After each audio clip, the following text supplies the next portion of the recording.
What's up, y'all? So today I wanted to review for you The Punisher. We're talking about the Netflix series here. Why I wanted to review this is you guys know how hyped I am for Daredevil Born Again. Um, and if you saw my Daredevil basically re-watch review, um, I said I would do this video for y'all, so I'm gonna.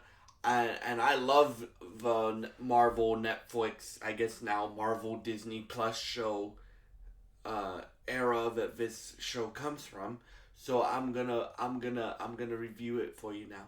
So to be completely transparent, I never finished Punisher season 2 because I was pissed off that Netflix canceled everything. Right? So yeah. But Jon Bernthal, y'all, let's talk about Jon Bernthal for a minute.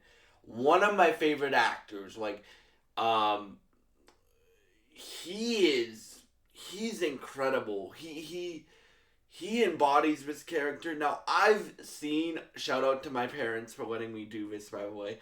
I've seen all the interpretations of Frank Castle. Like, I even played the original Xbox video game for Frank Castle.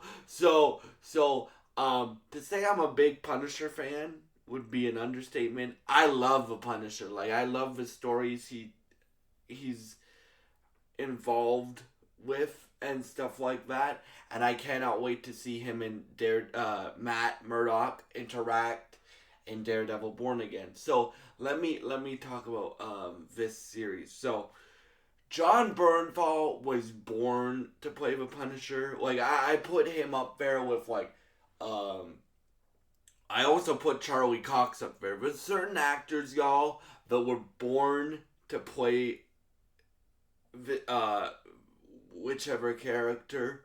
So like for me, my list is like Charlie Cox as Daredevil, Jon Bernthal as Punisher, um, RDJ as Tony Stark Iron Man, um, Vincent D'Onofrio as Kingpin, um, uh, and I don't know if she's coming back, but if she is, then I'll do another rewatch. David Tennant as Purple Man, and things like that. I put Jon Bernthal's Punisher casting, Frank Castle casting, up there with people that were born to play this role. What Jon Bernthal brings to the character of Frank Castle is he makes him feel human. Like these 2 seasons, plus what we saw in Daredevil season 2, is the building up to him taking the Punisher identity. Now, um, what I mean by that, he's still killing people in Punisher and Punisher season 2 and Daredevil season 2, but he hasn't fully taken on the Punisher identity yet. Like he's still working with the CIA and with Madani and sometimes with Mahoney and stuff like that, and Curtis and stuff.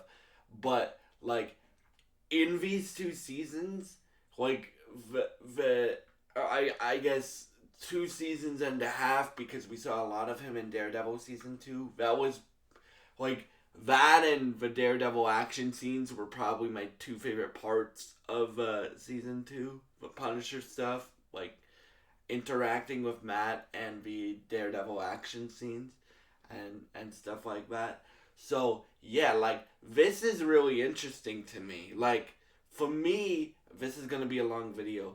For me, when I did a rewatch of this show, I'm like, I forgot how good this was. Like Daredevil, I knew it was good, but once I did a rewatch of Daredevil, I said the same thing. Like um, I forgot how good this was. Like literally, guys, like it makes you, and this is why I think Punisher, Frank Castle, and stuff like that should exist in the MCU, and people like Daredevil and the darker element, like the street level element of like superheroes should exist in the MCU.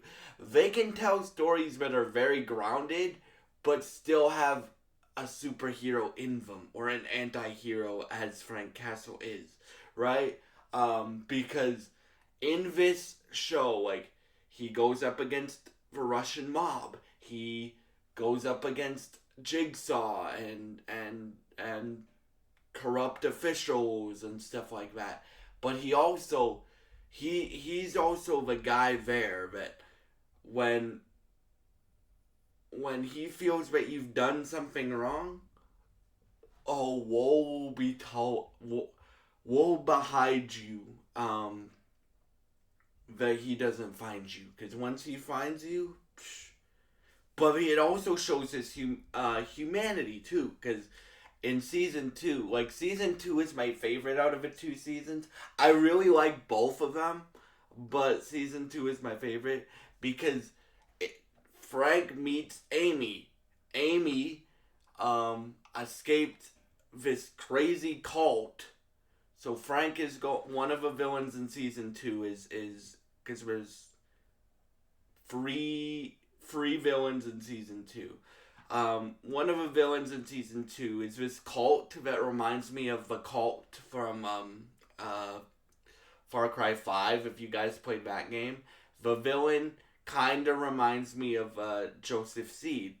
But you realize at the end of the show, because this happens in the finale, that the guy hunting Amy and Frank, he's being manipulated by, like, the big leaders of the cult. If you don't do this for us, we'll take care of your children, right? So he's basically blackmailing John's the guy's name, John, to find Amy and Frank and take out Amy and Frank. Frank figures that out after Frank beats him half to death, but he doesn't kill him. Him and Amy, because Amy wants to get her revenge on the cult, because she has everybody that she knew before Frank and Madani and Curtis and all them got killed by this cult. So she wants to get revenge. But Frank sees her as, like, a surrogate daughter. So Frank's very protective of her, right? Like, it's almost like, so he's very protective of Karen Page, and he's also very protective of her, but in different ways. Like, Frank, it takes him a while to open up to him, and him to open up to her, and her to open up to him. But once it happens, you see, like, tender moments of Frank and Punisher and stuff like that. And then, but you also get the brutalness of what Frank does and what Frank does well, right? Like, you get that, and both actors, I forget the actress's name that plays Amy, but she's from 13 Reasons Why. All the casting is great for what the show is trying to do. Like, you have the first season is Frank, like, finishing up what he has to do to find his family's killers and stuff like that. And then the second season is the cult, like I told you about. Billy getting his revenge, or trying to get his revenge on Frank, because Frank fucked up his face really badly. And then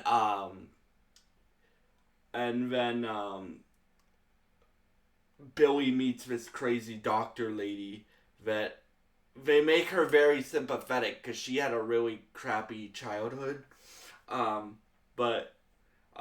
Yeah, so that's season 2. Season 1 is him hunting down his family with Evan Moss Bachrach. Now, if that name sounds familiar, the actor that plays Micro in The Punisher is about to play Ben Grimm and Fantastic Four, the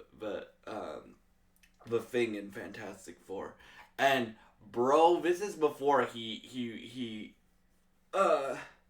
got like Emmy attention for the Bear. This guy, like Evan Moss Bachrach as Micro, like him and Frank and Madani all carry, and Ben Barnes, which are like the four main leads of season one. Well, Frank's the lead, but those are the four main lead characters, right? Um, they have great acting.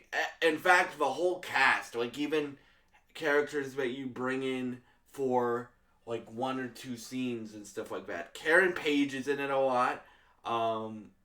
Brett Mahoney is in it a lot. And stuff like that.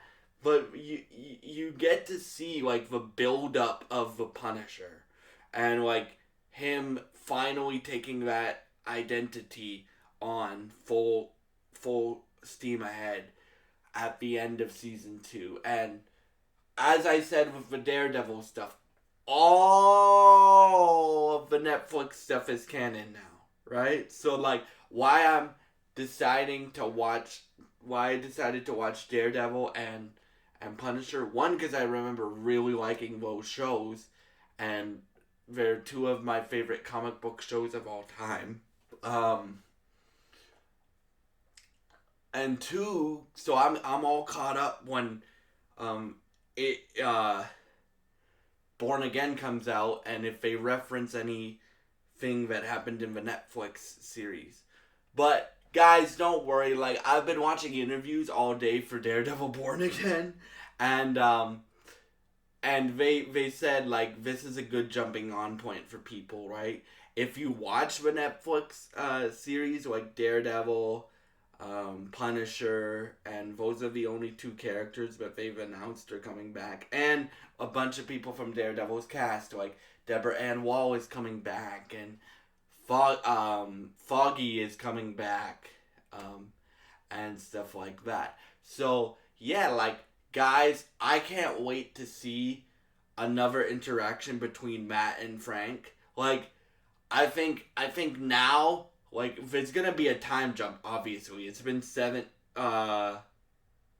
years since Punisher season 2, so they almost 7. So they really gotta they I think they're gonna do time jumps and stuff like that, but it's gonna be cool how Frank like embraced the Punisher identity and see him and Matt like interact again, because we haven't seen them two interact since Daredevil season 2, right?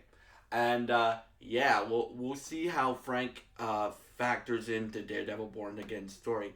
And also, what got me really excited is the guy who wrote Punisher season 1 and 2, and the directors of Punisher season 1 and 2.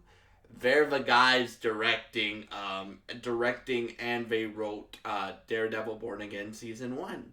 So I'm very excited to see what they do, both in story perspective and in like action. And I know the acting's gonna be great. Like, I've been hearing great things about the first 2 episodes that people got to watch, like that come out on March 4th. They come out next week, and I'm so excited, y'all. Like, for me, like, you guys know how big of a nerd I am, and especially when you have 2 of my favorite comic book characters of all time coming back, and you have my favorite comic book character of all time, Daredevil, coming back, and you also add on Frank Castle, the Punisher, on top of that. Ooh. And it was just announced like 2 days ago that Punisher is getting a special presentation. Now, if you don't know what a special presentation is, think Werewolf by Night or Guardians of the Galaxy Holiday Special. I love Werewolf by Night. I think it's one of the best things Marvel's done since Endgame. And that's not the only cool thing. Jon Bernthal. Now, if you don't know Jon Bernthал's career. John Bernthal is a theater trained actor. Like, he went to acting school in Moscow and stuff like that. So like, I still think John Bernthal is underrated because he's great in everything that he's in. Like King Richard, he was great. Punisher, he was great. The Accountant, which I'm gonna watch and probably review on this with Ben Affleck. He's apparently great, and he's gonna be in The Accountant too, and I can't wait for that. Daredevil original season 2, he was great. What else has he been in? Walking Dead, he was great, right? So he is writing this. He's a co-writer on this and executive producer on this Punisher special presentation, and I can't wait to see what they do with every character in Daredevil Born Again. Like, you guys know I'm honest, but I'm also very, very, very hyped for street level Marvel to come back. And yeah, thank y'all so much for watching. If you are considering rewatching Daredevil and Punisher, or if you haven't watched it before and you're thinking of watching these 2 series or all of the series, I would recommend starting with these 2 because they are amazing, and rewatching them gets me even more excited for Daredevil Born Again. So yeah, thank y'all so much for all your support. If you enjoy this content, please subscribe, like, and share this video. Thank you for watching, and goodbye. Sorry for the long video. I hope you enjoyed this video.